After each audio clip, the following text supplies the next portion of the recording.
Aceh Tamiang. Pada awalnya, Aceh Tamiang merupakan suatu kerajaan yang pernah mencapai puncak kejayaan di bawah pimpinan seorang raja muda sedia yang memerintah selama tahun 1330 sampai 1366 Masehi.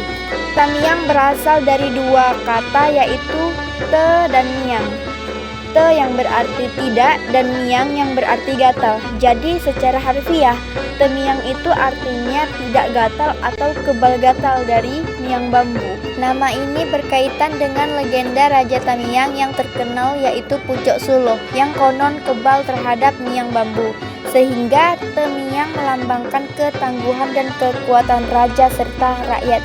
Tamiang bukan hanya dikenal karena kekayaan alamnya yang subur dan budayanya yang beragam saja, tetapi juga menyimpan warisan sejarah yang sangat-sangat berharga.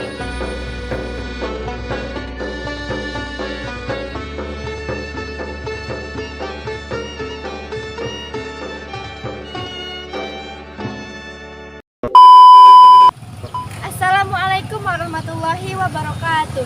Halo Sobat Sejarah, perkenalkan nama saya Desti Amanda Pratiwi dengan NIM 230401020 Program Studi Pendidikan Sejarah Universitas Samudra. Pada kesempatan kali ini, saya akan menampilkan salah satu peninggalan sejarah di Kabupaten Aceh Tamiang. Mari simak videonya sampai akhir ya.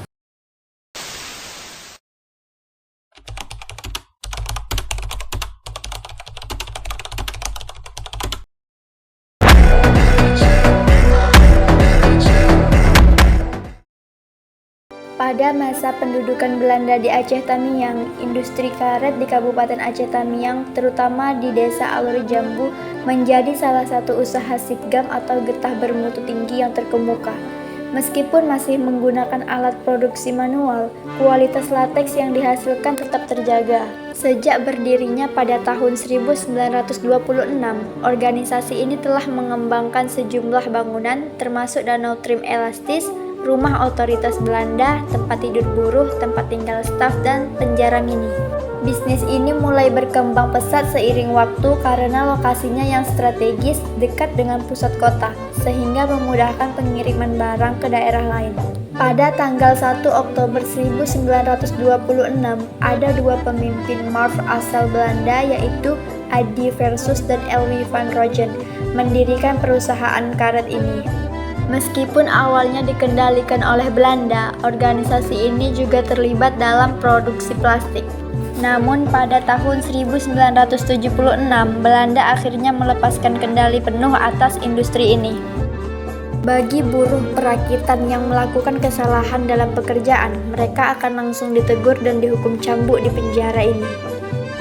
Seiring berjalannya waktu, aktivitas ekonomi di daerah ini mengalami penurunan. Desa Alur Jambu pun perlahan ditinggalkan penghuninya dan pada tahun 2019, desa ini resmi menjadi kawasan yang tidak lagi berpenduduk.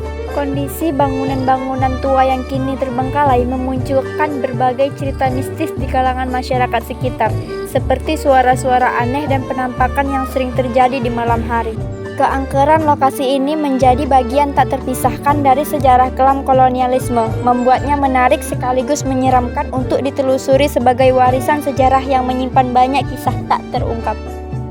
Setelah kemerdekaan, pabrik ini terus beroperasi hingga akhirnya diambil alih oleh tokoh lokal bernama Teku Jalil pada tahun 1976 dan diubah menjadi perkebunan kelapa sawit. Namun, kejayaan itu tak bertahan lama. Seiring waktu, aktivitas ekonomi di daerah ini mengalami penurunan. Desa Alur Jambu pun perlahan ditinggalkan penghuninya. Dan pada tahun 2019, desa ini resmi menjadi kawasan yang tidak lagi berpenduduk. Meskipun usaha ini terus berjalan, sayangnya bangunan-bangunan bersejarah era kolonial Belanda di perkebunan ini sekarang dalam kondisi yang memprihatinkan dan tidak lagi digunakan. Hal ini menunjukkan bahwa sejarah dan warisan kolonial Belanda di daerah ini belum mendapatkan perhatian yang cukup dalam hal pelestarian. Oleh karena itu, penting untuk kita mengambil langkah-langkah yang tepat guna menjaga dan melestarikan bangunan-bangunan bersejarah ini sebagai bagian integral dari warisan budaya Aceh Tamiang. Mungkin hanya ini yang dapat saya jelaskan mengenai industri perkebunan karet masa kolonial Belanda. Terima kasih Sobat Sejarah yang sudah menonton, semoga bermanfaat.